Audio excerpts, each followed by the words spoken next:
नमस्कार शेतकरी बंधूंनो, मी प्रवीण पवार, सुखाकर्ता कृषी उद्योग केंद्र कोळगाव। शेतकरी मित्रांनो, जो आपण प्लॉट पाहत आहात हा माझ्या शेतातील कलिंगड आणि मिरचीचा प्लॉट आहे। आजचा जो चर्चेचा विषय आहे त्यामध्ये आपण कलिंगड पिकातील फळाची सेटिंग याविषयी व्यवस्थापनाविषयी आपण थोडीशी चर्चा करणार आहोत। बरेच शेतकरी मित्रांचे फोन येत आहेत की आमचा प्लॉट खूप वाढलेला आहे, लुसलुशीत आहे, हिरवागार आहे, पण त्याला फळाची सेटिंग व्यवस्थित होत नाही।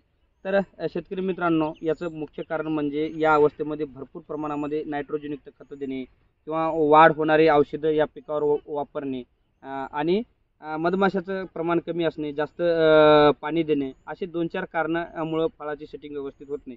तर आपण सविस्तर एक एक मुद्दा बघू की आपल्याला फळाची सेटिंगसाठी आपल्याला काय करायला पाहिजे। तर शेतकरी मित्रांनो, आपल्याला फळ सेटिंगच्या अवस्थेमध्ये जवळपास 25 ते 40 दिवसाच्या दरम्यानमध्ये आपल्याला आपल्या प्लॉटवर भरपूर प्रमाणामध्ये मधमाशा असणं गरजेचं आहे। किमान एका नर फुलाहून मादी फुलापर्यंत एक 7 ते 10 वेळेस जर मधमाशी आपल्याला त्या फुलावर नर फुलाहून मादी फुलावर जर गेली तर त्याची व्यवस्थित सेटिंग होत असते। बघा तुम्हाला दाखवतो। आता हे बघा आपले हे नर फुल आहे ते पाय आलेले, हे पायच्यातून आपल्याला याची फळाची व्यवस्थापन झाले बघा। आता हे फुल आपलं गळून जाणार, हे बघा अशी फळाची सेटिंग आपली होते। हे बघा आता याचे फुल गळून जाणार। तर लक्षात घ्या शेतकरी मित्रांनो, मधमाशा आपल्याला प्लॉटवर आणण्यासाठी आपण आपल्या प्लॉटवर जर गुळाचं पाणी करून वाटीमध्ये जर ठेवलं तर त्याच्यासाठी सुद्धा मधमाशा येतील। तसंच आपल्या या प्लॉटवर आपण ताक, विलायची, गुळ याची जर फवारणी केली तर त्याच्याही मुळे आपल्याला चांगल्या मधमाशा आपल्याला प्लॉटवर पाहायला मिळतात। आता जर समजा 5 ते 10 वेळेस जर मधमाशी या फुलावरून त्या फुलावर जर नाही गेली तर याच्यातून फळ वेडेवाकडे होण्याचं सुद्धा प्रमाण खूप मोठ्या प्रमाणामध्ये असते। आणि बऱ्याच शेतकऱ्यांना असं वाटतं की बाबा याच्यामध्ये कॅल्शियमची किंवा बोरॉनची कमतरता आहे, त्याच्यामुळे फळ आपले वेडेवाकडे होत आहेत। तर शेतकरी मित्रांनो, ही सत्य गोष्ट आहे, कॅल्शियम बोरॉनच्या कमतरतेमुळे आपल्याला हे फळ वेडेवाकडे होतात। पण ते आपण व्यवस्थित मेंटेन करून सुद्धा फळ वेडेवाकडे होणं म्हणजे हे व्यवस्थित परागीभवन न होण्याचे कारण आहेत।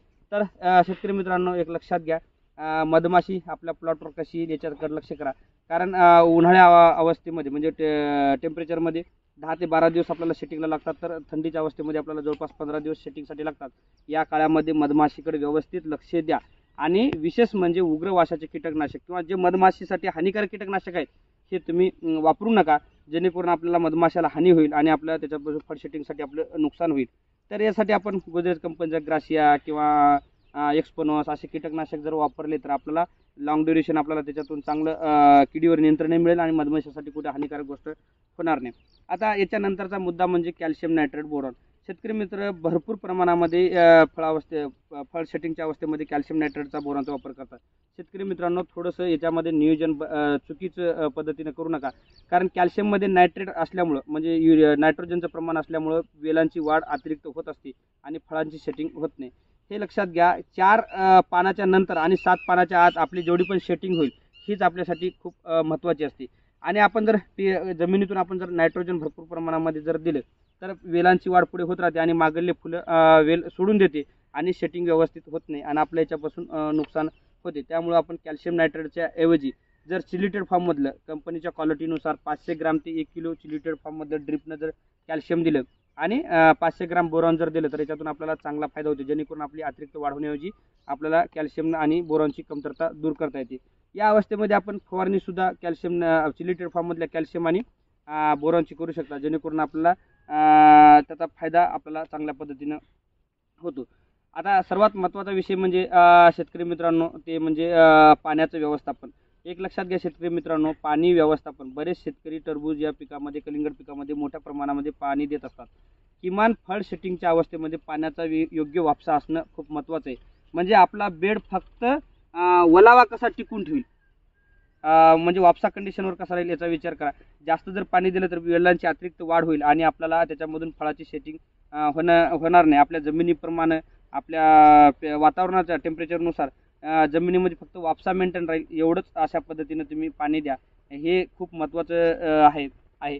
आणि सर्वात महत्त्वाचं म्हणजे फर्टिगेशन एक याच्यामध्ये आहे। बरेच शेतकरी वेलांची वाढ व्हावी म्हणजे फळ लागल्याच्यानंतर वेल वाढणार नाही अशा पद्धतीनं भरपूर प्रमाणामध्ये नायट्रोजनयुक्त खताचा वापर किंवा वेलावर वेल वाढणाऱ्या औषधांचा वापर करत असतात। यामुळे नुकसान होते शेतकरी मित्रांनो, वेल पुढे वाढत राहतात, फळ मागं सगळं शेतकरी पीक सोडून देत असते।